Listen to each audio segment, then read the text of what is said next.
Boas tardes a todas e todos. Benvidos a esta celebración da data de Castelao. A inquietude da Xunta Directiva era haber podido facer esta actividade de feito presencial. Valoráronse por parte da directiva a situación actual, a situación sanitaria. Entendimos que a situación non o permite. Si ben é certo que as cousas já non son o mesmo que fai uns meses atrás, en caso a gravedade dos casos, entendemos que é un risco porque a xente do patronato é unha población en unha situación de risco especial por a maioría xente xa de moitos anos. Entonces a decisión foi facelo desta forma, por Zoom. Despois destas explicacións que entendemos que era necesario facerle a nosa xente, vamos a darlle paso a nosa compañeira Carmen Lorenzo, agradecéndole a ela e a toda a xente que fixo posible e colaborou para levar a bo fin esta celebración. Moitas gracias por estar, adiante, Carmen. Ben, ahora sí, boa tarde a todos. O patronato, como todos os anos, dende a súa fundación, desde 1964, celebra o Día de Castelao. Pero non só recoñece e recorda a Castelao nese día, porque todos sabemos que os nosos fundadores, os fundadores do Patronato da Cultura Galega, ademais de ser amigos de Castelao, seguiron a súa liña. Eran e son galeguistas que temos que ser, sempre recordar, deses bons e generosos. E o patronato sempre seguiu cada ano mostrando unha fase de Castelao. Porque todos sabemos que Castelao é unha das personalidades máis ricas e máis fecundas do movemento galeguista. Novelista, dramaturgo, ensayista, etnógrafo, caricaturista, pintor, político. Non é que tamén temos que recordar que foi licenciado en medicina, pero que abandonou moi cedo a práctica, como dixo el, fíxeme médico por amor ao meu pai e deixei a medicina por amor á humanidade. Bueno, pero creo que en realidade isto que el deixou foi para dedicarse a esas dúas verdadeiras vocacións, que era a arte e a reivindicación integral de Galiza. E hoxe imos falar, como dixemos sempre no patronato, tomamos un aspecto, unha actividade para mostrar a Castelao. Hoxe imos falar de Castelao na arte, pero especificamente da serie de dibuxos de negros. Estes dibuxos son unha serie de 12 láminas que están na sala Castelao do Museo de Pontevedra e que Castelao realizou durante as súas estadías en Nova York e en Cuba. Imos ver agora as láminas completas en xeral da que imos falar. Como chegou Castelao a Nova York? Castelao foi polo encargo do goberno de España, da República, e tamén invitado polo Frente Popular Antifascista gallego de Nova York. Castelao chegou, como dixemos, a Nova York o 26 de xullo de 1938, e que vai en busca, por suposto, de apoios políticos e económicos para a República, verdad? Ya unha República que está nun tempos moi difíciles nos seus últimos tempos.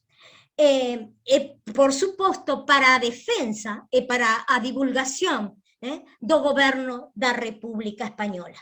Foi en compañía da súa muller, de Virginia Pereira, e o lugar que elixiu para vivir foi en Manhattan. A esa xira de propaganda súmase tamén o galego Luis Soto. Foi a Cuba. De Cuba foi reclamado polo exiliado Gerardo Álvarez Gallego, o cuñado de Alexandre Bóveda. Recordan, non? Cando falamos, ou cando temos o día de Bóveda, o día de Galiza Mártir, moitas veces falamos de Gerardo Álvarez Gallego, tivo que fuxir neste caso a Cuba. Ambos, Gerardo Álvarez Gallego e Alexandre, foron compañeiros do Partido Galeguista de Castelao. E tamén foi invitado para cumplir esa función de difusión da República, pero tamén para apoiar un grupo partidario que era a Hermandad Gallega, que era un grupo para que se presentaba ás eleccións do Centro Galego da Habana. Recordade que nese momento o Centro Galego da Habana tiña un papel importantísimo, ademais dos seus socios, que eran moitísimos.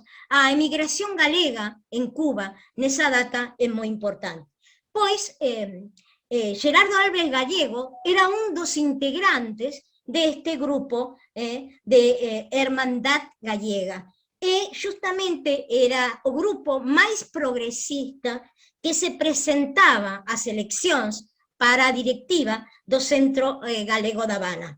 E, ademais, era un claro defensor da legalidade do goberno da República. Tamén aquí, a Cuba, Castelao vai coa súa muller e con Luis Souto. Unha característica é que temos que viaxan en hidroavión, e o seu primeiro voo en avión. E chegan a illa de Cuba en novembro de 1938. Claro, ali tamén encontra en Cuba un sistema económico moi difícil. Está unha crise, unha depresión, porque están co problema da exportación do azúcar. E aquí fai numerosos actos a prol da República. É un dos que participou, moitos participou como orador principal, pero un dos que cabe salientar e que tivo lugar no Parque Atuey da Habana, e que foi co gallo do aniversario da proclamación da Segunda República. A ese asistiron máis de 12.000 persoas, estiveron nese acto. Outra proba da grande admiración que despertaba Castelao entre as persoas das clases populares foi que, moitas veces esquecemos isto, o seu nomeamento en Nova York como presidente honorario da Federación Internacional das Sociedades Negras. Estamos a falar dun momento en que o racismo, eso sabemos, estaba en pleno apogeo. E, ademais, a Federación de Sociedades de Cor en Cuba ofreceralle unha homenaxe no ano 1939 a Castelao. Como dixen, pensemos que estamos a falar dos primeiros anos do século XX. Hai anos de pleno racismo, e ese moitas veces é o léxico, polo léxico que usamos, temos que pensar en que tempo estamos a falar. O mesmo Castelao recoñece que nos seus tempos novos, nos seus tempos juvenis, non se formulou a problemática da situación dos afroamericanos. E el di, bueno, foi pola ignorancia, aunque el coñecera afroamericanos nos anos 20, cando foi un dos seus primeiros viaxes a Francia, pero moito foi pola ignorancia, pero outra cousa máis foi polo desvencellamento secular que tiña a civilización europea con respecto ao tema da marxinación, da discriminación dos negros. Pero foi en Estados Unidos, cando chegou, cando sintió, primeiro, un sentimento de compasión, primeiro, pero despois avanzou e converteuse, ata convertirse, nun líder da reivindicación dos grupos de afroamericanos en defensa tamén destes grupos. E moito dos seus meetings, moito das súas oportunidades que tivo que falar coa xente, sempre manifestaba ese sentimento, sentimento que chegou e golpeouno. E máis, aunque el ponlle unha determinada data concreta, digamos, a cando despertou ese sentimento. E, digamos, como desposouse deses dos prejuicios que estaban nel. Recordade, estamos a falar dos primeiros anos do século XX. E di, foi o 1º de setembro de 1948. Aí golpeoume esa situación. Di que percorría o estado de West Virginia, ou seja, Virginia era un estado onde os afrodescendentes aínda non eran tan perseguidos como no sul. Eran perseguidos, pero non tan, non sentían o rechazo tan directo como no sul. E vai na porta dun bar, e mirade como describe Castelao, na porta dun bar onde bebían e comían uns cantos bárbaros brancos. Quere decir que o bar era de pouca monta. El di así, permitide, que di, e ali albisquei este letreiro, que di, white only, engade Castelao. Agora, síntome irmán dos negros. Se algo define a Castelao é a loita contra a injustiza e a súa adhesión a causa dos que sofren en calquera lugar. Eso sempre o manifestou. Él decía, as vellas injustizas seguen en pé en Galiza, siguen en pé nos Estados Unidos, siguen en pé en Cuba, e contra eso, calquera sexa o lugar, temos que loitar. En Cuba estivo 3 meses, verdad? Le chega a Cuba cando pode, nos primeiros anos 39, estar nos festexos do Entroido. E aí, en Cuba, como en Estados Unidos, el debuxa, pinta. E fai os seus famosos apuntamentos de negros e de orientais. Porque Castelao viaxa sempre cun caderno, con espirais con arame, onde fai eso que el chama apuntamentos e láminas. Aí, todavía hoxe poden verse moitos dibuxos das caras dos chinos que había en Estados Unidos, dos negros, dos cubanos, pero as láminas que imos ver hoxe, que como dixen son 12, 9 pertencen aos dibuxos de Cuba, son realizadas en ahogadas de tinta china sobre papel, con medidas que oscilan entre os 30 centímetros por 22 ou 35 por 43. Son, como dixemos, as que se conservan no Museo de Pontevedra. Entón, volvemos a 1938 e agora imos ver estas imaxes, estas láminas en forma individual, cada unha das láminas, para prestar un pouco atención a eso, ao dibuxo de Castelao.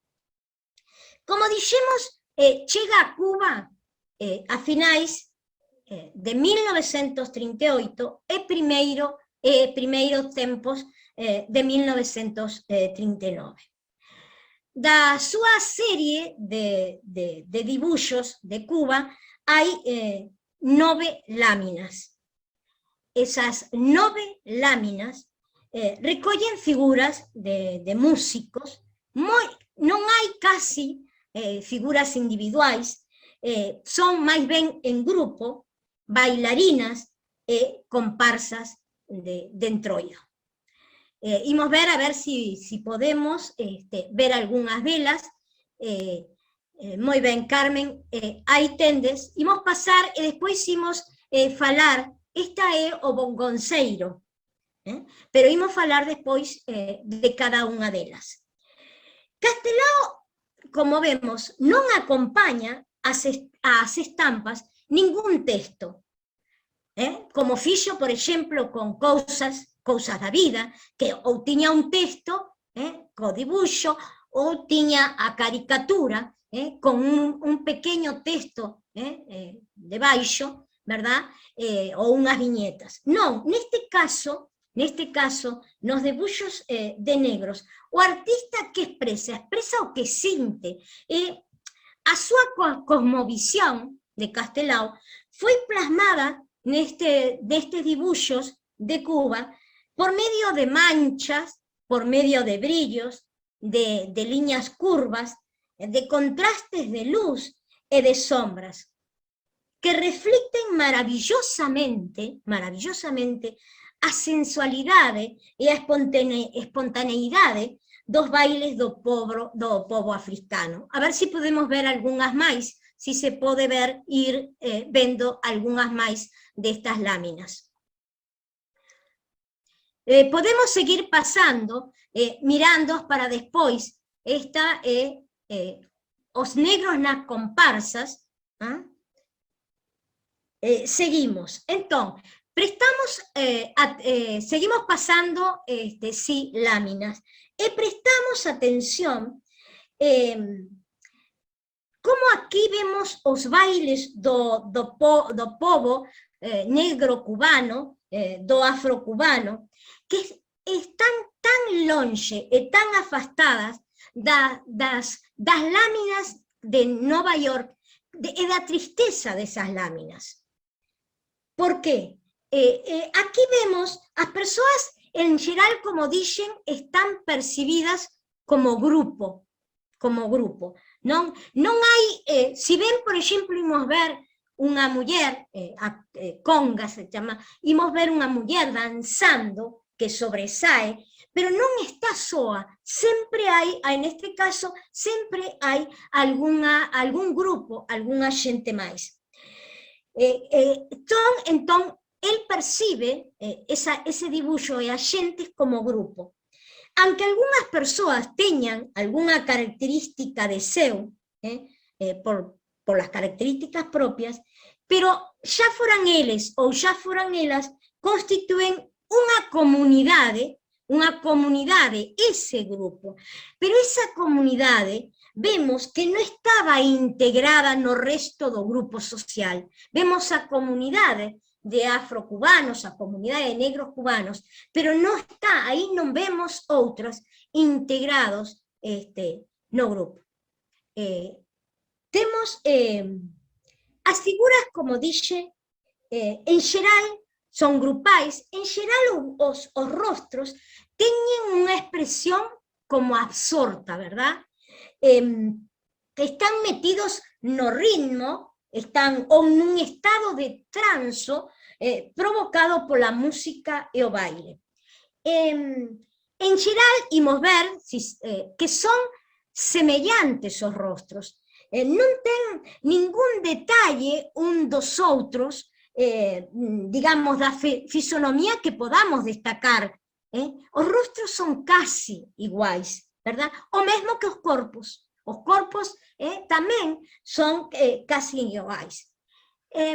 Non ten moitos xestos que os diferencien un de outros, nin tampouco expresión que permita distinguir un de outros. Non é fácil. Tampouco permiten distinguilos as súas roupas. Nalgúnas ocasións, por exemplo, os volúmenes, como vimos nunha que estaban cerca baixo os plataneiros, nalgúnas ocasións, os volumes dos corpos confunden os límites dos corpos, configurando todos eles unha unidade de conxunto, un grupo de conxunto, como un que imos ver, donde está como un que se chama aunque rumba crioula, aunque algúns en distintos lugares figuran con nomes diferentes. O baile do platanal que estivemos vendo, outras veces, os corpos, aquí temos o baile do platanal, porque están aí palmeiras e plataneiros, verdad? Podemos seguir vendo algún outro. Outras veces o corpo semellan como que esvaiarse, como difuminarse pouco a pouco nunha masa escura e bulideira. Por exemplo, como podemos ver, como observar os faroleiros da comparsa de carnaval, que imos verlo despois. Vimos o bongonceiro. Atención, aquí está nas mans, pero que temos? Unha faciana absorta, verdad? Temos unha faciana absorta no ritmo, pero tamén el é o principal, pero tamén vemos que está o grupo, non está ese bongonceiro só. Tamén temos, aquí tendes, verdad? Está absorto, non podemos, os rostros, como dixen, non hai uns que os diferenciamos de outros, pero aquí tamén ten esa parte de que está absorto, de que está metido no ritmo, o bongonceiro, o que toca o tamboril, verdad? Está metido nese ritmo. Agora, se vemos outras máis, como, por exemplo, unha muller sensual, ou non sei, outro que teñamos, imos ver a ver cal pode mostrarnos Carmencita. Ben, esta muller tamén a principal, o personaxe principal, pero se ven eso que vemos, non está soa. Aquí Castelao resalta esa sensualidade propia, cos seus seos e o ventre, e con as liñas curvas. Eses trazos curvos que lle dan movimento aos corpos danzantes, estivemos véndolo en outras figuras. Son trazos que moitas veces non os vemos en outros álbumes, que nin tampouco imos velo en os debuxos de Nova York. Aquí, como vemos que sempre hai algo que está, sempre hai un grupo de afrocubanos. Neste caso, a muller sobresae, o personaxe está, e nós vémolo aí, que está danzando esa muller cunha sensualidade moi especial.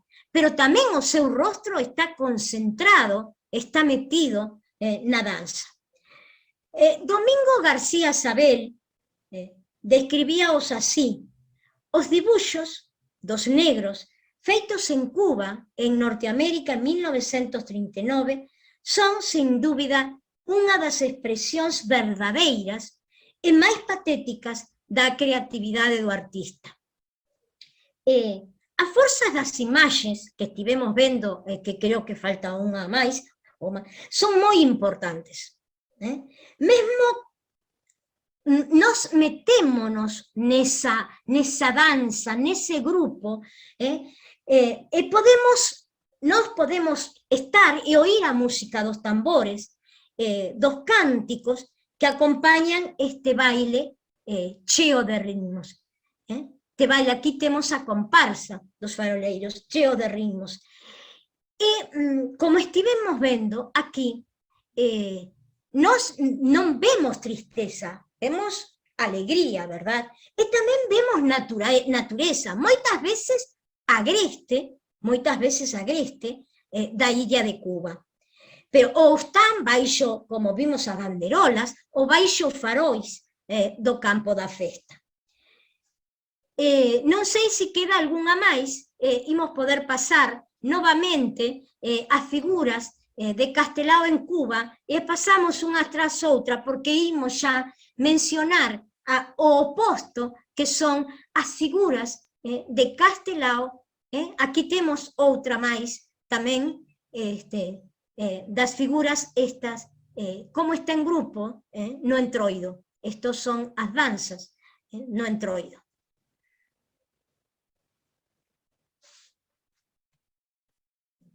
Moi ben. E o que quería dicirvos es que cando imos ver as figuras de Castelao, que forman parte destas 12 láminas de dibuixos de negros, pero as que son feitas, non son as únicas que fixo, pero as que están nesta carpeta, as que son feitas por Castelao en Nova York, contrastan totalmente con estas que estivemos vendo de Cuba.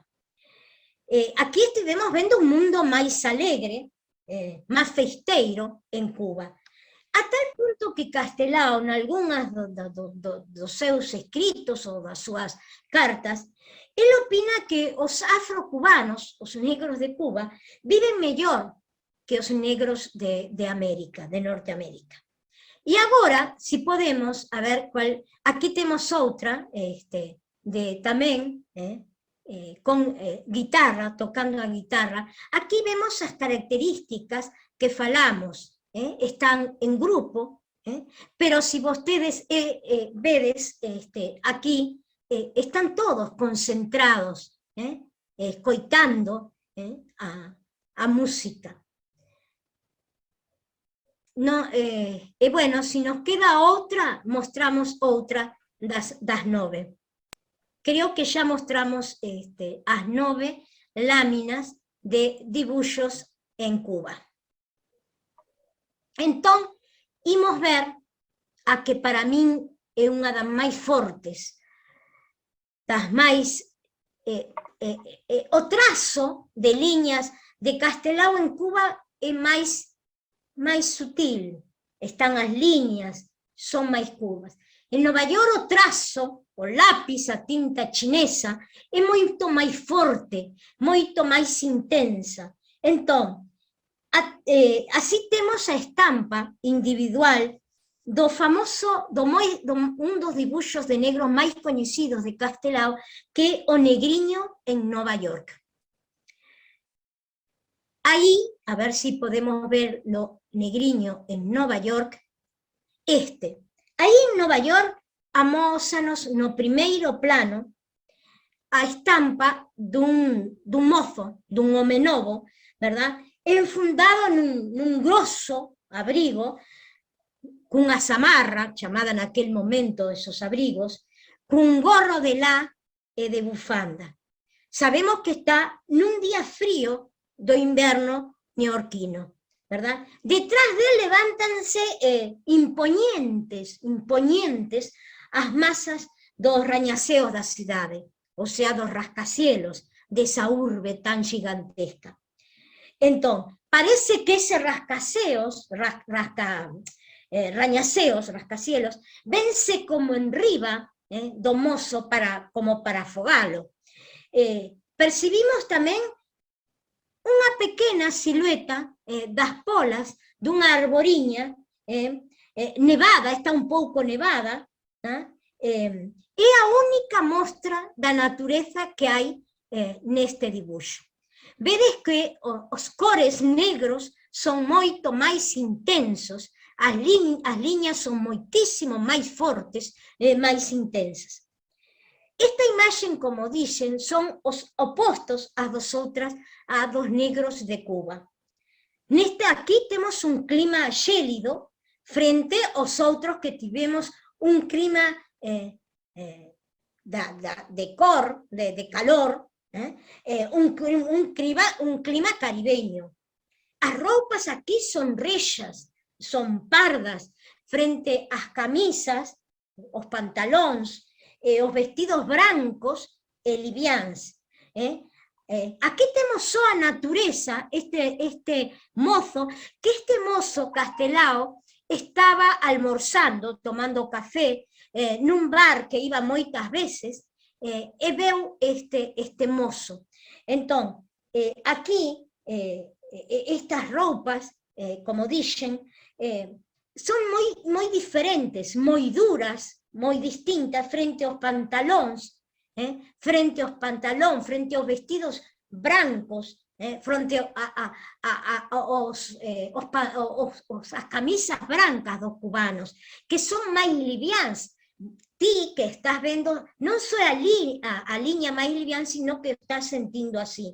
E aquí, como dixen tamén, aquí está a arboriña e o demais vemos as palmeiras, vemos os plantaneiros moi intensos, detrás da xente que danza, que canta. E, bueno, aquí temos tamén o rapaz que está estático, o mozo está estático frente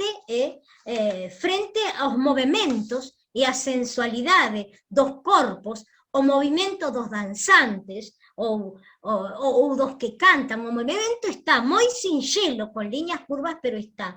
Aquí tamén vemos este rapaz, está calado, está en silencio, frente aos cantos que ti os sintes dos dibuxos, cantos festivos dos cubanos. Aquí tes a tristura, ves a tristura desa soedade que nos mostra Castelao, un rapaz, un mozo, aí só, frente a esa inmensa urbe, e eso é oposto á ledicia do que nos mostra nos dibuxos compartidos, de que comparte ese grupo cubano. O rostro do mozo reflicte unha profunda tristeza, ¿no?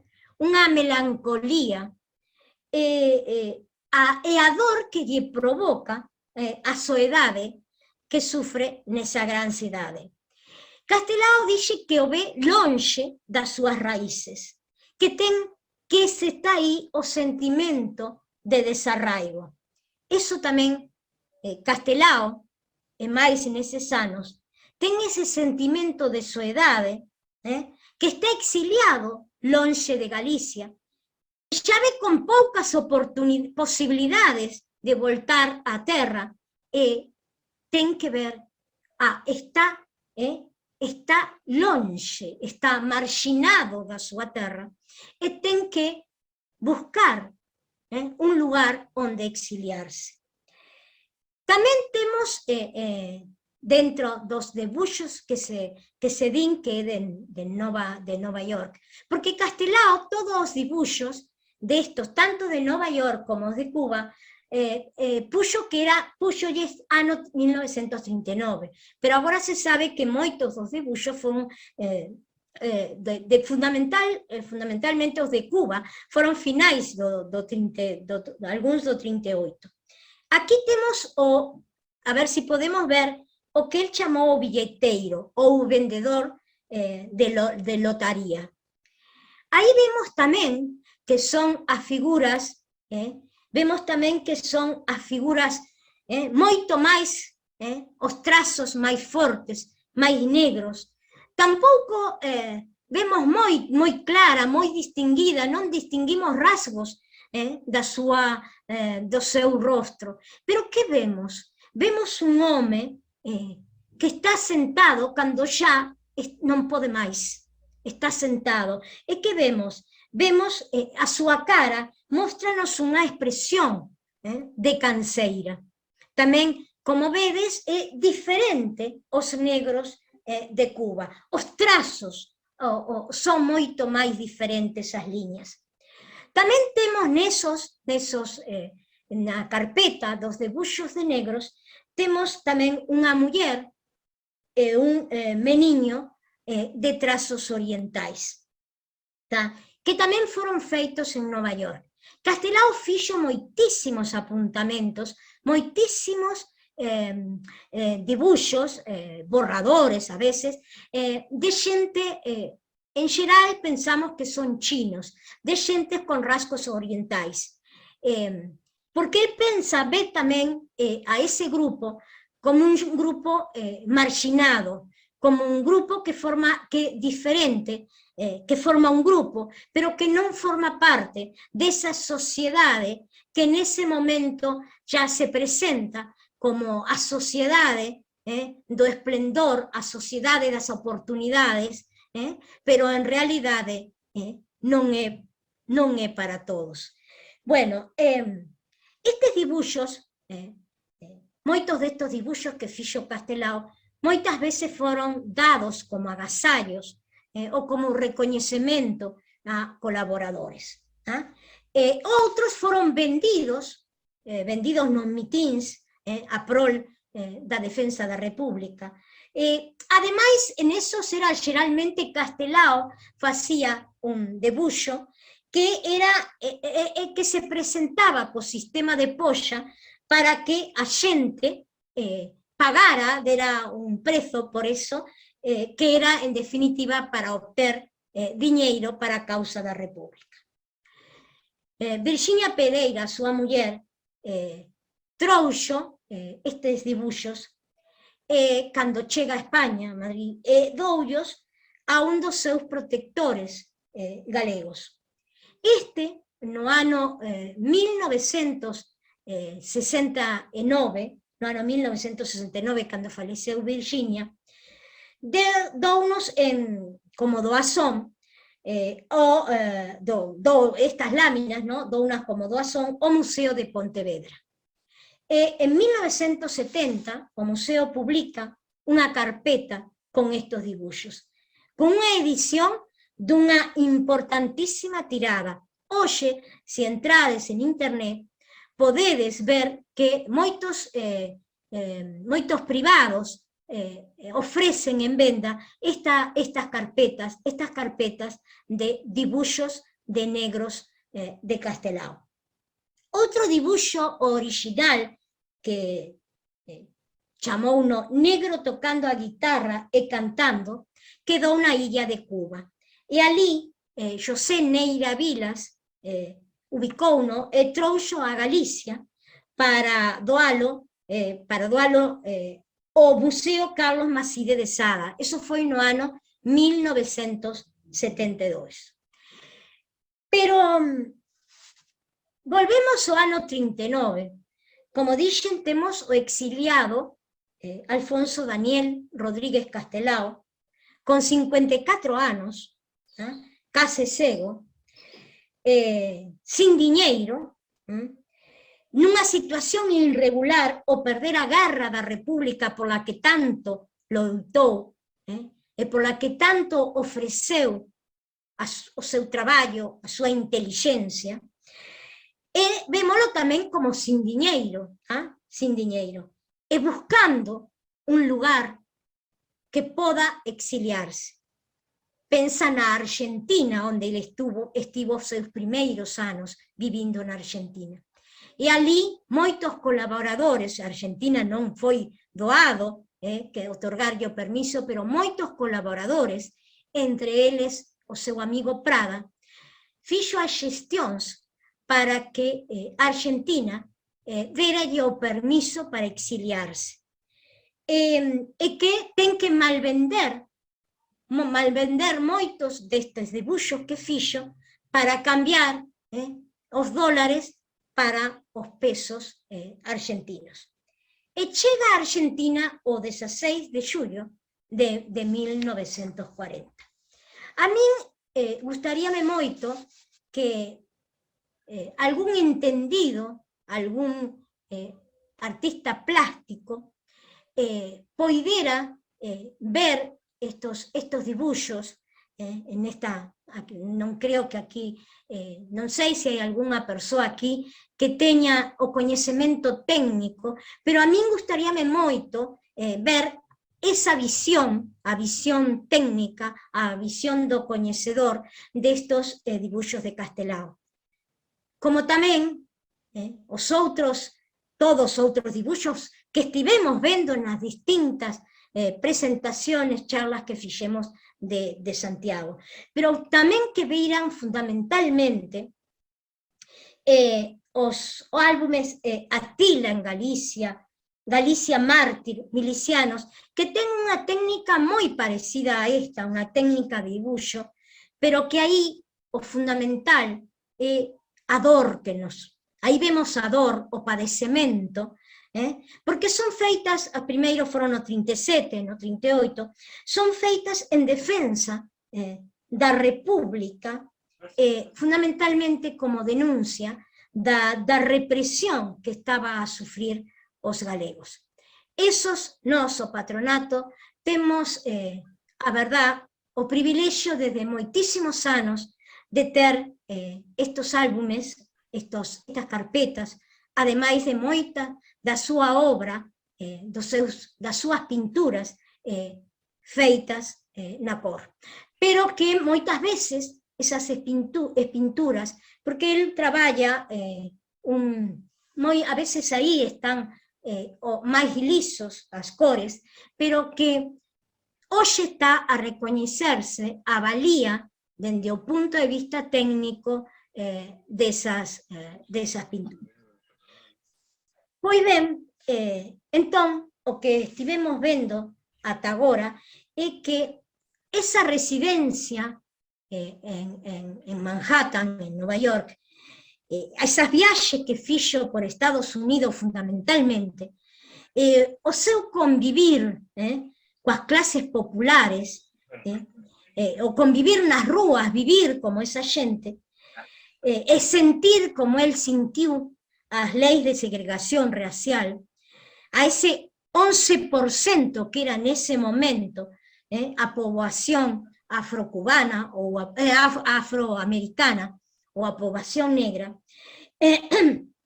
sinteu justamente como ese trato injustamente de discriminación e de marginación. Grupos sen dereitos cidadáns, grupos sen poder votar nas eleccións, grupos, en definitiva, maltratados, e que eran justamente a xente que formaba o grupo dos pobres de Estados Unidos. Eso creo que él deixou nos seus textos, pero tamén creo que podemos verlo, aunque sella nestas pinturas que estivemos vendo. E Castelao, como todos sabemos, como dixo Francisco López, Castelao no ano 50 morre en Argentina, o 7 de xaneiro.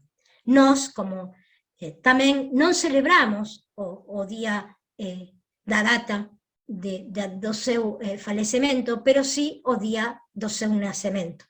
Aunque agora, como sabemos, discútese se foi o 29 ou 30 de xaneiro, pero non imos entrar en esa discusión como nos enseñou Monterroso. E quero, por último, para rematar, lervos cal foi o comunicado do goberno franquista nese momento, que di para que vexades que no fondo ese goberno da dictadura tiña coñecemento do que significaba Castelao como escritor, pero tamén Castelao como artista. Cal era a expresión de Castelao? Que Castelao, hoxe unha palabra moi mentada, que Castelao, cal foi a mensaxe nesas pinturas? E di así a mensaxe, o comunicado do goberno franquista. Dice: habiendo fallecido en Buenos Aires el político republicano y separatista gallego Alfonso Rodríguez Castelao, se advierte lo siguiente.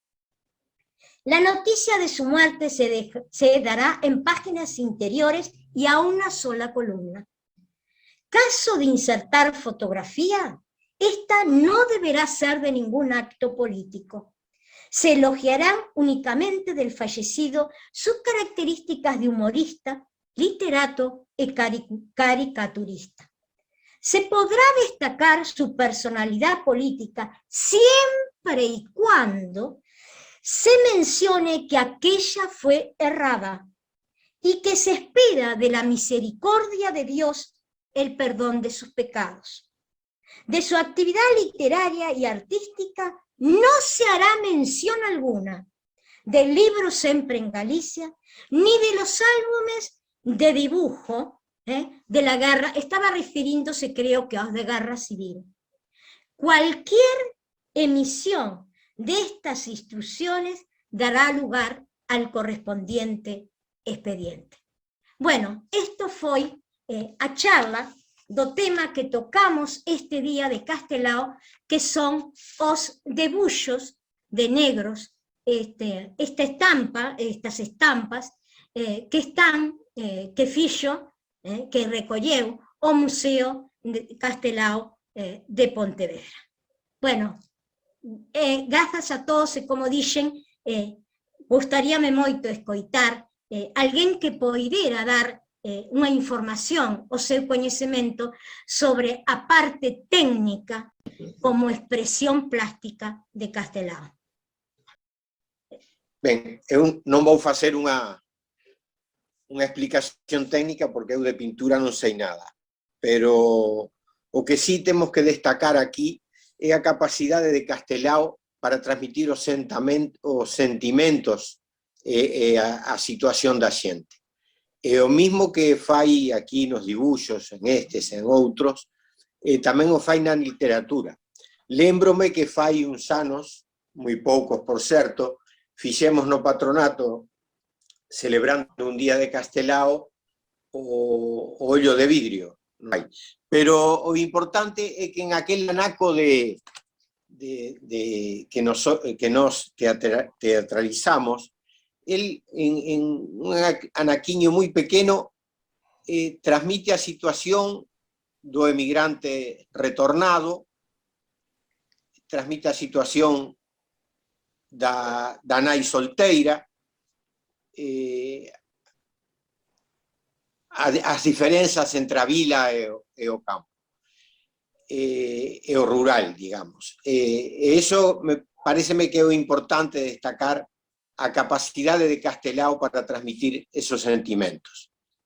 E podo che dicir unha cousa, nunca hasta agora había escoitado unha lección tan magistral como a que acabas de dar dos dibuixos dos negros. Non tanto. No, digo de corazón, porque fixadevos, isto que estades facendo aquí é así, é así. É dicir, isto que estades facendo aquí, eu nunca o vin. E teño ido a 40.000 actos, é dicir, vos o que facedes, estaba pensando, non? Mentre que estabas falando, Carmen, é dicir, que maneira de introducir a figura de Castelao desde unha perspectiva artística, cunha analítica polo miúdo, donde nos interesamos todos de unha faceta que eu mismo descoñecía. E teño que, eu vexo as figuras de Castelao, lóxicamente a dos negros, etc., e remato con unha reflexión que coñecedes todos. Castelao era un gran humanista. Castelao era unha persona de forte sensibilidade, non? E por eso era o noso guieiro espiritual, era o noso guieiro sentimental, era a referencia desa Galicia ideal.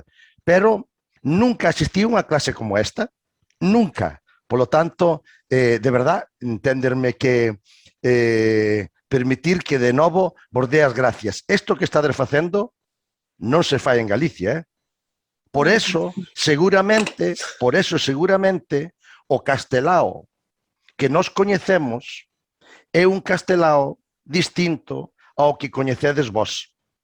Porque vos profundizades en cada unha das facetas de Castelao e profundizades en colectividade, non de maneira individual, non desde unha perspectiva incluso intelectual, como un discurso para a calle. Non, participades. Isto que estades facendo, de verdade, creédeme, co corazón na man, non se fai en Galicia. Por lo tanto, felicidades, a miña enhoraboa e parabéns para todos. Moi ben. Bueno, pareceme que temos que agradecer a Carmen Lorenzo o traballo que fixo, Sí, sí. excelente. Como digo tamén, os compañeiros que apoyaron para elaborar esta postura, comisión de non? actividades que estamos trabajando ahí. Sí. Da comisión de actividades, os que sacaron as fotos, os que foron a buscar as láminas, que estaban ali agochadas no patronato, todo o traballo de moita xente. Que temos que agradecerle a todos o esforzo por tratar de seguir isto adiante, porque isto sin vos non camina. Temos que andar todos xuntos para tratar de sacar o patronato adiante. Pareceme que por hoxe, non sei se alguén quere agregar algunha outra cousa, pero daríamos isto por terminado.